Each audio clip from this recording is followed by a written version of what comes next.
Bien, bonjour. Donc, nous voilà en fait à notre 16e capsule sur le Babuse. Donc, le sujet d'aujourd'hui va être en fait un sujet quand même intéressant parce qu'on se retrouve à avoir des films, beaucoup de littérature en fait sur les pirates. Donc, une section qui semble quand même intéresser pas mal de gens dans la vie. Donc, nous avons en fait justement cette présentation que je trouvais intéressante parce qu'en fait, elle parle d'une pirate qu'on a peu entendu parler, ou du moins pas autant qu'on l'aurait voulu, qui se retrouve à être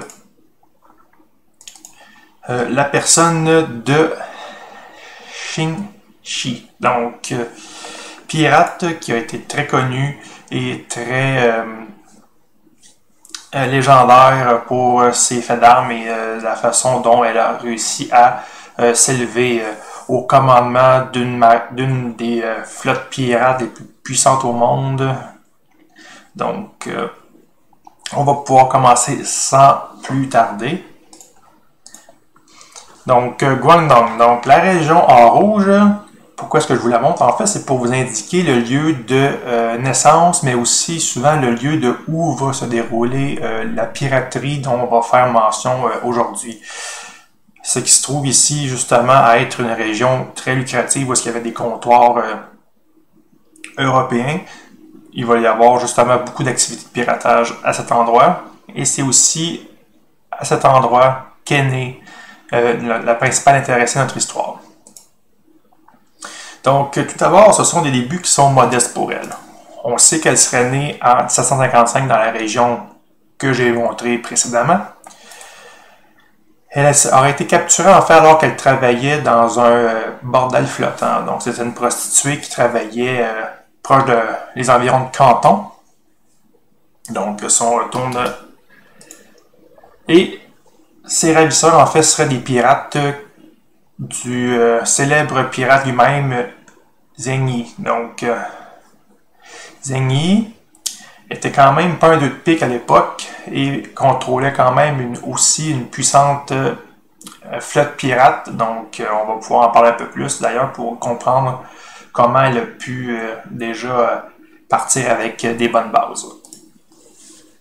Donc, quand on disait canton, donc ça serait dans ces eaux-là ici. Donc, on a la section que je vous ai montrée en rouge tantôt, qui est cette région en particulier, et où elle se trouve en Chine, ici, donc dans le sud, dans la mer méridionale.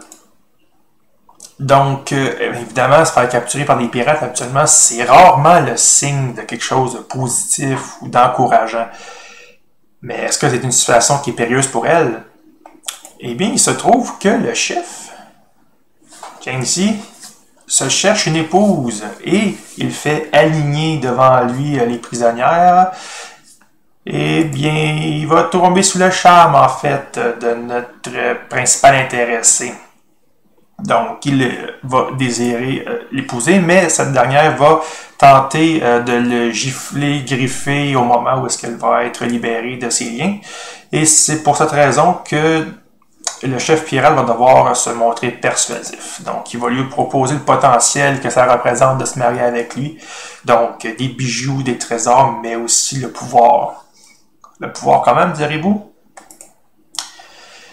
On va y venir. Mais officiellement, le couple se marie en 1801. Il y a même un contrat qui va avoir été fait, qui va proposer 50% des biens de la piraterie qu'il va partager avec son épouse, mais aussi le commandement d'une des flottes. Mais avant tout, Zheng Yi, d'où il sort et qu'est-ce qu'il était à cette époque-là? Donc, c'est un pirate de carrière. Il était à la tête d'une puissante confédération en fait de pirates qui compte 600 navires et 40 000 hommes. Et tout ça, il a fait ça à peu près dans l'espace de 2 ans d'activité. Donc, on voit qu'il y a quand même beaucoup réussi en peu de temps et efficacement. Il va y avoir dans cette confédération-là 6 flottes, donc qui vont être divisées. Lui va contrôler évidemment la plus puissante de ses commandants et elle est distinctive parce qu'elle est la flotte du drapeau rouge. Donc, le pavillon rouge représente sa flotte. Il va y avoir aussi, pour les 5 autres flottes, un pavillon distinctif, donc d'une couleur différente pour être capable de distinguer c'est le pavillon noir ou c'est le pavillon rouge. Donc, bref, des façons comme ça d'indiquer quelle flotte était à quel commandant. Le but, c'était de capturer les marchandises qui entraient et sortaient de Chine. Il fallait aussi avoir des laissez-passer. Donc, si les navires voulaient passer sans se faire attaquer par un navire de la Confédération, il fallait avoir ce laissez-passer-là. Et quand les marchandises étaient capturées, ils le revendaient aux marchands des côtes et allaient aussi rançonner les personnes. Descendre un petit peu. Donc, allaient rançonner les personnes européennes. Donc, les marins européens, étrangers, pouvaient être rançonnés, donc pouvaient rapporter plus d'argent. Ça fait prendre des fois un peu plus de temps que les gens l'auraient bien voulu d'être pris dans des cales avec des rats pendant des mois, mais à manger du riz et des chenilles, parce que c'est un des cas où il y a eu son témoignage qui a été recueilli, et il était un marin de la Royal Navy, qui d'ailleurs s'est démontré très, très efficace et a pu réussir à devenir un des préférés à notre héroïne, du moins, si on peut la qualifier ainsi dans notre histoire. Et les autorités impériales et chinoises vont en fait essayer de venir à bout de lui, mais ne réussiront pas. Donc, tout simplement, ils vont essayer, ça ne va pas fonctionner. Et on se rend compte qu'il y a quand même déjà une bonne base à son pouvoir déjà établie au moment qu'il rencontre sa femme. Donc, on se retrouve à une situation où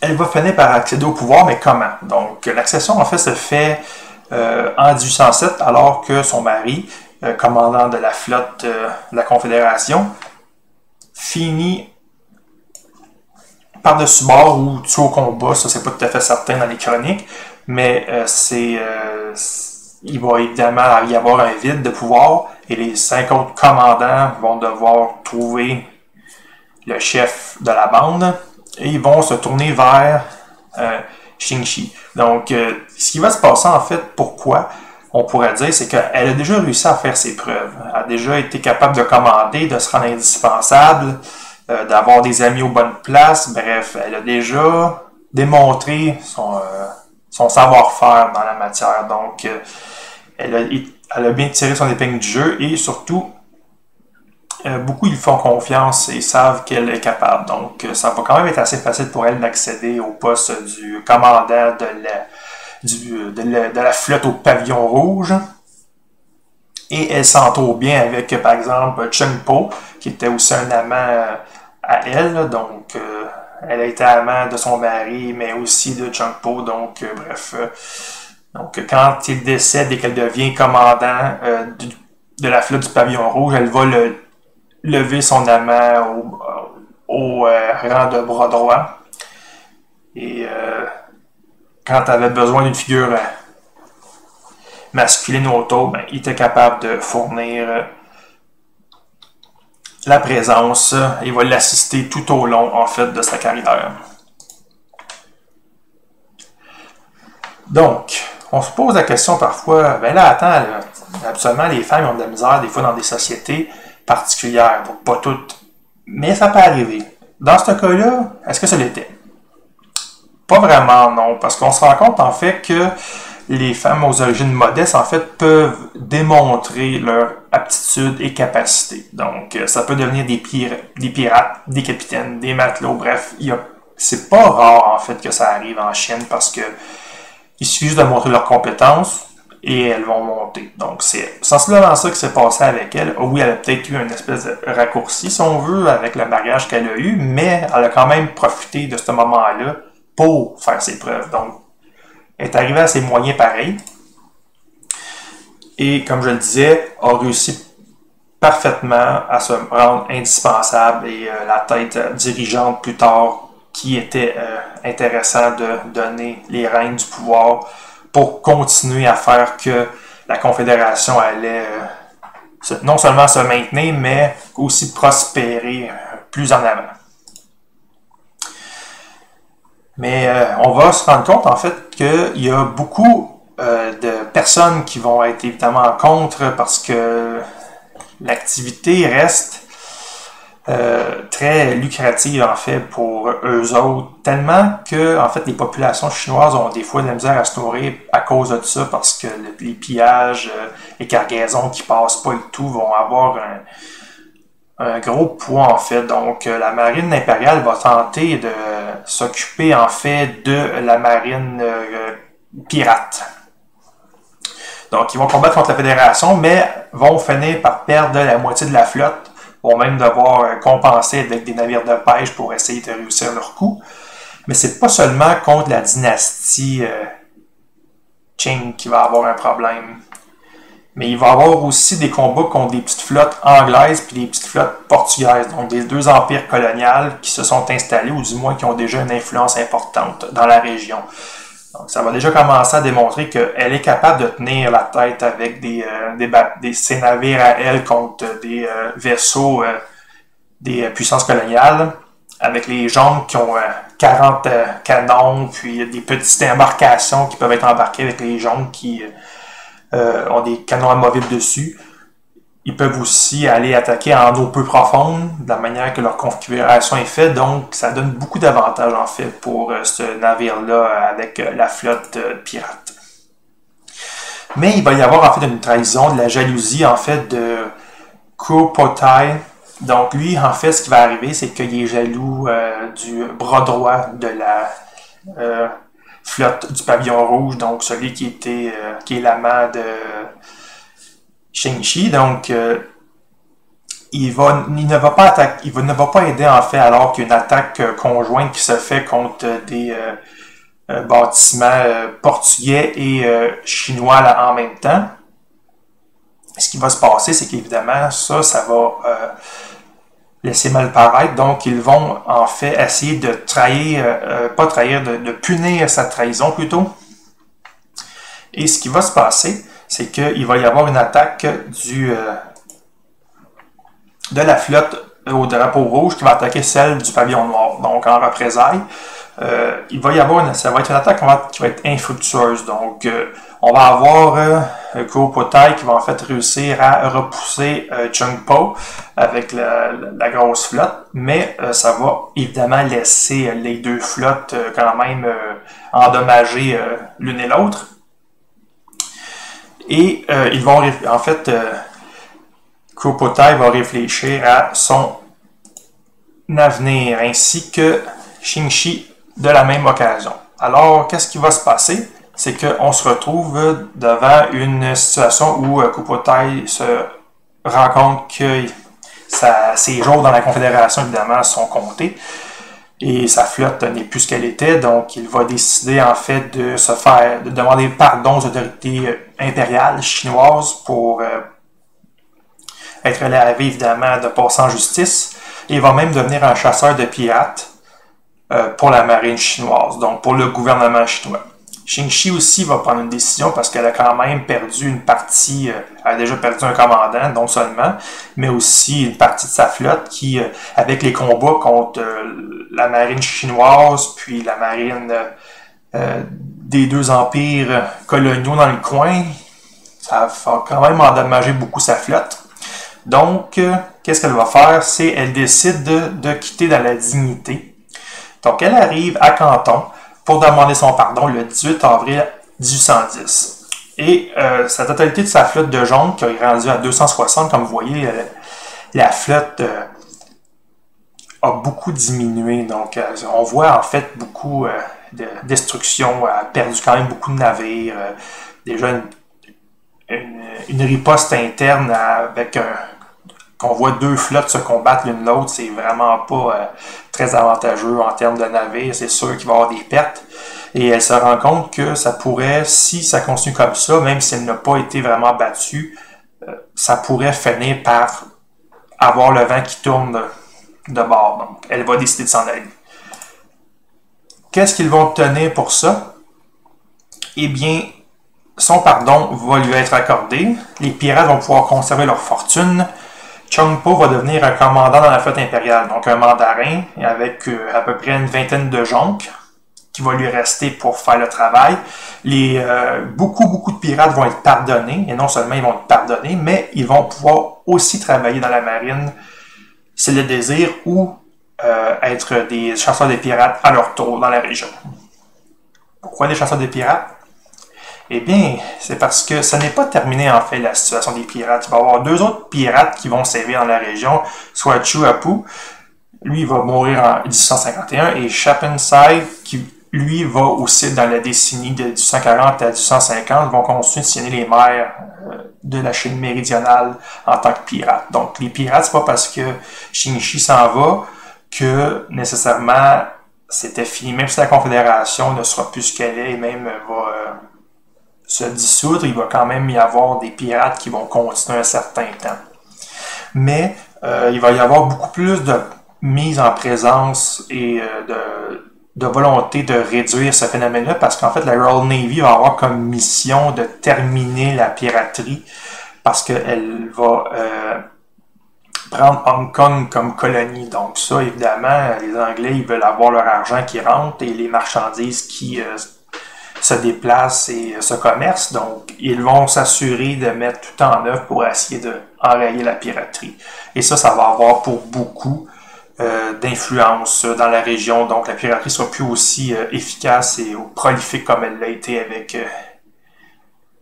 la Marie Chingchi et elle-même. Donc, elle va vivre, en fait, et avoir sa fin de vie à Canton à l'âge de 69 ans en 1844. Elle va avoir tenu une maison de jeu jusqu'à la fin et aussi un cercle d'opium, de trafic d'opium. Donc, elle va être quand même restée un peu dans ce qu'on peut qualifier de l'illégalité ou du moins des choses passablement douteuses, mais elle va se rendre compte et continuer à faire de l'argent jusqu'à la fin de sa vie. Donc,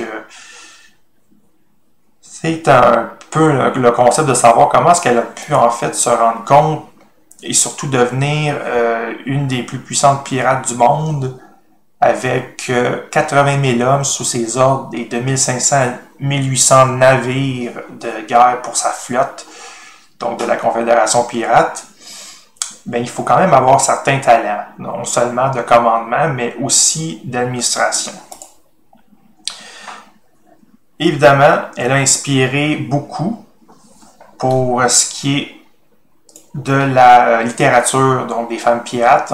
On en a vu probablement un des exemples les plus récents et les plus populaires étant la Dame Ching qui a été dans le film des Pirates des Caraïbes jusqu'au bout du monde. On voit justement une femme pirate chinoise et c'est son inspiration exactement tirée d'elle. Pour ce qui est justement de l'administration de la Confédération, comme je vous le disais, il faut être capable de gérer ça comme il faut, parce que ça reste des pirates, des hors-la-loi, donc il faut être capable de s'assurer que ça va fonctionner. Qu'est-ce qui se passe ici? Donc tout d'abord, elle va installer un code. Donc un code qui va sanctionner et régler beaucoup de conflits, ou du moins s'assurer de la loyauté de son monde. Tout d'abord, quelques exemples. Un pirate ne peut aller à terre sans permission. Et s'il y va, ben les oreilles sont coupées à la première offense. La deuxième, ben il est exécuté. Les marchandises capturées doivent être enregistrées avant le partage. Tu ne peux pas arriver puis juste prendre sans indiquer qu'est-ce qui a été pris ou quoi. Le registre doit être rempli pour s'assurer justement de suivre comme il faut les marchandises et qu'est-ce qui va pouvoir être distribué après. Un navire qui va capturer une cargaison va avoir le 5e de cette cargaison-là et le reste va aller dans la cagnotte générale de toute la flotte. Donc, s'assurer que les autres pirates aussi touchent leur part du magot, mais quand même un 5e de la cargaison pour un navire, ça peut parfois être assez lucratif. Il est interdit d'abuser des femmes sans permission de l'intendant. Donc, je ne sais pas s'il y avait des cas particuliers où il avait besoin de la permission de l'intendant, mais elle ne veut pas qu'il y ait des relations avec des prisonnières. D'ailleurs, pour ajouter à cette règle-là, s'il y avait des relations sexuelles avec une prisonnière et qu'elle était consentante, lui était exécuté, elle était... on y attachait des roches aux pieds puis on la lançait pour être noyée en fait. Donc si elle n'était pas consentante, ben c'était juste lui qui était exécuté. Un pirate peut acheter une femme pour 40$, mais il doit lui rester fidèle. Et évidemment, ça ne doit pas être une femme qui va être rançonnée. Donc, par exemple, s'il considère que la femme est très jolie, ben, il pourrait dire non, tu ne vas pas acheter la femme à 40$ parce qu'on pourrait en avoir plus. Donc, c'est juste une question de calcul rendu là pour elle. Autre point, les provisions que les villages vont fournir doivent être payées. Bon, ça ne va pas toujours être appliqué, mais à la base, ça serait juste aussi de s'assurer que les villageois, en fait, ne sont pas juste contre les pirates autour. Donc, s'assurer que de leur loyauté, ou du moins qu'ils vont continuer à fournir des marchandises pour des provisions pour nourrir les pirates. Ça, c'est évidemment la moindre des choses, serait des payer. Et si un pirate vole un villageois ou une ville qui paie de la protection, il va être exécuté. Donc, évidemment, ça serait une bien mauvaise presse que d'aller piller les gens que tu as demandé de la protection si tu n'es pas capable de la tenir. Donc, ça, n'est pas accepté non plus. Donc, c'était ça pour la présentation de la plus puissante pirate du monde, donc Xingyi. J'espère que vous avez apprécié. Moi, j'ai bien apprécié faire la recherche sur elle, surtout que c'est quelque chose qu'on entend peu parler, donc d'être capable de découvrir justement un peu plus sur la littérature, non seulement de la piraterie, mais aussi de l'Asie, était très intéressant de ce côté-là.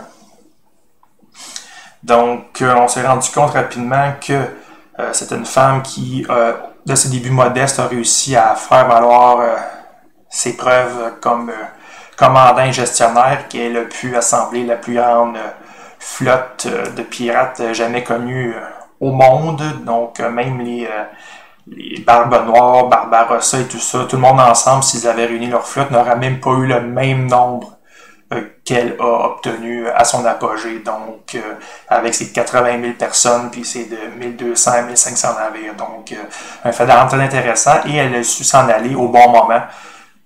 Et à un instant, elle a vraiment fait suffoquer la Chine, donc commercialement et au niveau des produits, des ressources, parce que vraiment, c'était quelque chose de très efficace et très lucratif. Donc, les gens en subissaient beaucoup les conséquences en termes des villageois et tout. Puis, probablement que son départ aura aidé à reprendre non seulement le contrôle sur la section pirate pour les mers de Chine, mais aussi pour les gens, donc de manger un peu plus. Donc, c'était la conclusion. Je vous remercie grandement d'avoir été présent. Ça a été très apprécié. Si vous avez aimé ce que vous avez vu, vous pouvez toujours vous abonner pour voir les nouvelles vidéos. Donc, à chaque fin de semaine, j'en fais une nouvelle. Si vous avez aimé ça, n'oubliez pas de faire le petit pouce, parce que l'algorithme demande du mouvement. Donc, les gens qui aiment, les gens qui commentent, pour s'assurer justement de montrer le contenu le plus possible.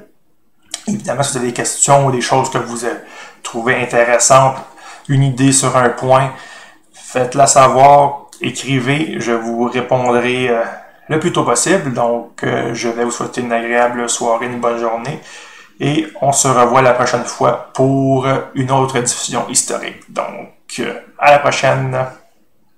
Au revoir.